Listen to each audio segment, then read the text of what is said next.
I'm actually gonna do a voiceover in this one, for the simple reason that I am completely unsure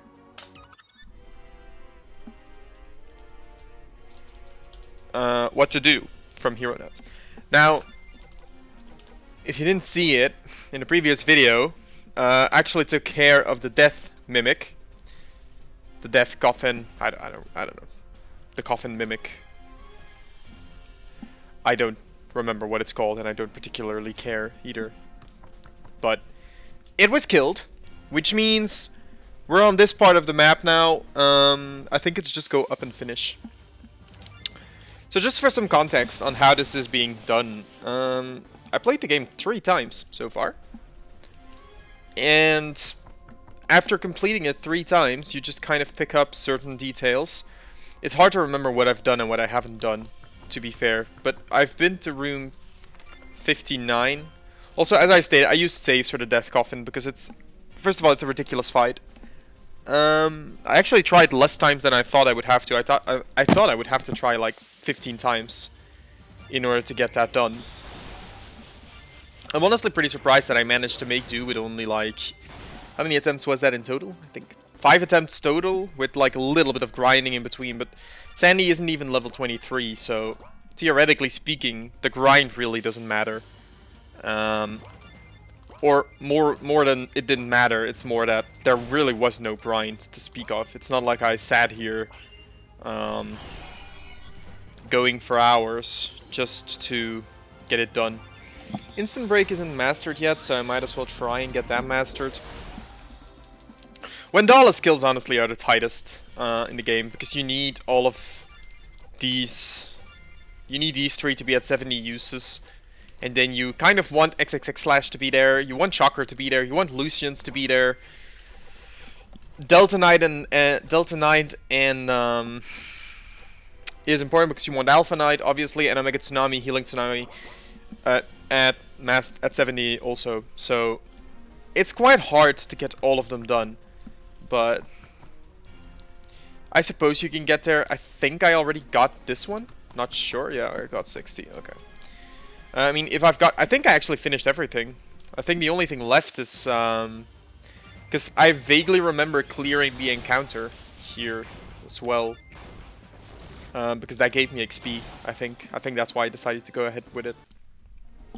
Which means the Shrine of Xanthra is almost... Yeah, okay, I did clear the fight. Did I come up here yet? I think I freed them, right? Yep, okay, I did. As long as you spoke to them, it's fine. In case you're wondering. A lot of people on the forums and Discord asking about whether or not it's fine if you've just spoken to them, because nobody ever gets back to you on that front. Yes, it's fine. As long as you've spoken to them, as long as you've opened the cell to Darlene's cell, you're all good, you're all safe. Nothing to add there. You don't have to do anything else, you don't have to worry about anything else. I'm gonna level attack up. It really is like the most... I think it's like the most useless skill to level. I can't even remember whether I've had any reason to do so far. There should be an item here, but it seems I opened that already. I've gotten these. Is there anything else? I'm trying to... Is there anything else? I think I've gotten everything here. Although admittedly, it is hard at times to remember whether you've truly done everything. But especially like in between these episodes, if there's a lot of time in between them, it's kind of difficult to fully remember. What does this do? So it's a higher chance to paralyze, higher chance of paralysis. Okay. And I even got this secret room, which means I should have Death Bin. Does anyone have that equipped? No? Do I not have? Is that not here? Seems not. Odd. Okay. My memory's playing tricks on me. That's fine. Okay, so I guess we can finish it off now. So this is Zarian, Master of the Shrine. Boo-hoo.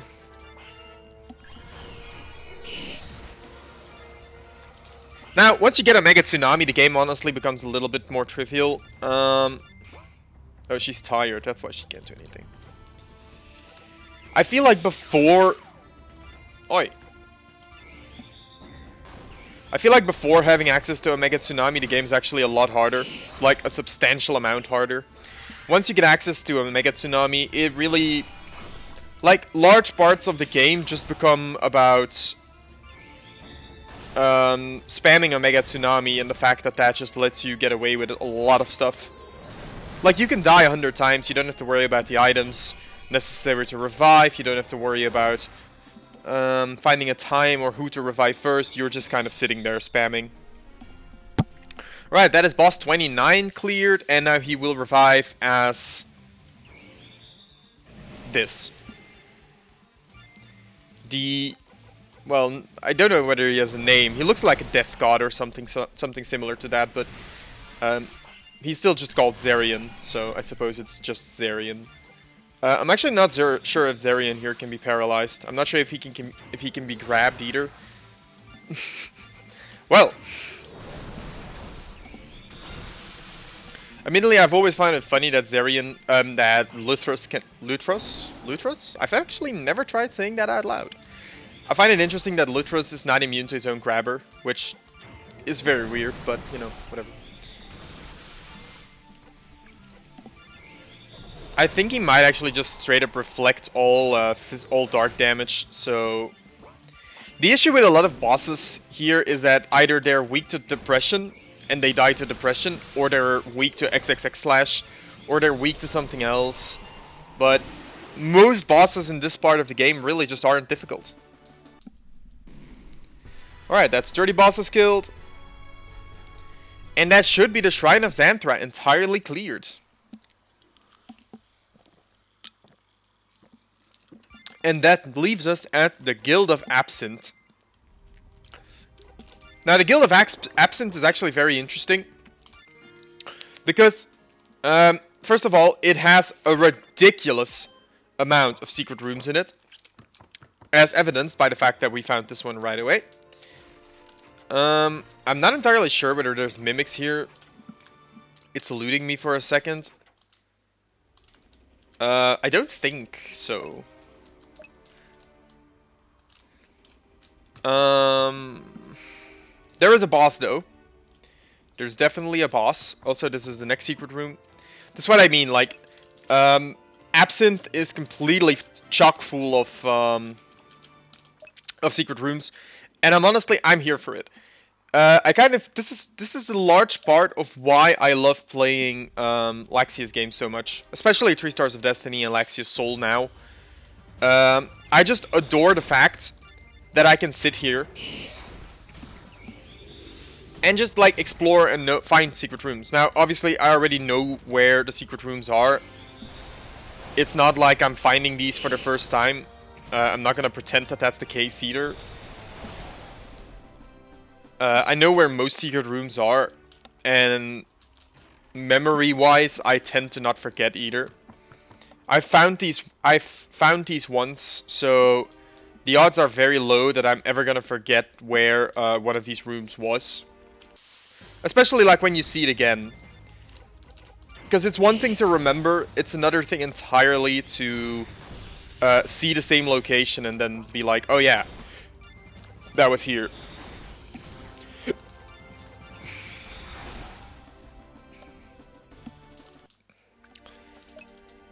And the secret items, obviously, like, they just show up. Oh, right. Right, that's a mimic. I remember now. That is most definitely a mimic. So that actually gives you +4 to each spell, which is good, because random spells are incredibly under-leveled right now. Now, we will come back for this mimic near the end of clearing the Guild of Absinthe, because as with most mimics at this point in the game, it's the speed that that forms an issue. It really isn't too difficult to clear all this stuff, but most of these mimics are so fast that they do create like some form of issue for you. If I remember correctly, there is actually nothing here whatsoever. And in the meantime, obviously, we're just looking to use Lava Wall and Rainfall as often as possible. Is it Rainfall? I'm not sure now. It's Half Goddess and Lava Wall that we want to be using as much as possible right now. Also, apparently I did not open the second chest, which is kind of weird. The Absinthe Jacket, sure. Alright. So we're gonna come back for that Mimic. That's fine. So we can exit danger, we can rest here. We can drop ourselves a save again, because we did reach this book. And I guess we'll go into the meat of Absinthe now, because obviously this first little bit is hardly the ultra important part of the Guild of Absinthe that we Oh! Well, apparently this guy counters random's normal attacks. That is not good. Now I'm wondering what attribute his normal attacks are. Huh. Okay. Interesting, interesting, interesting. Alright. So we have the big clock here that does nothing. We can go up here, and then that's where... Like, that's where the game kind of splits into multiple sections. You can... she just took 2 turns and I didn't even notice. You can head to the right here, or you can stick to the main path. So I'm gonna head to the left here first.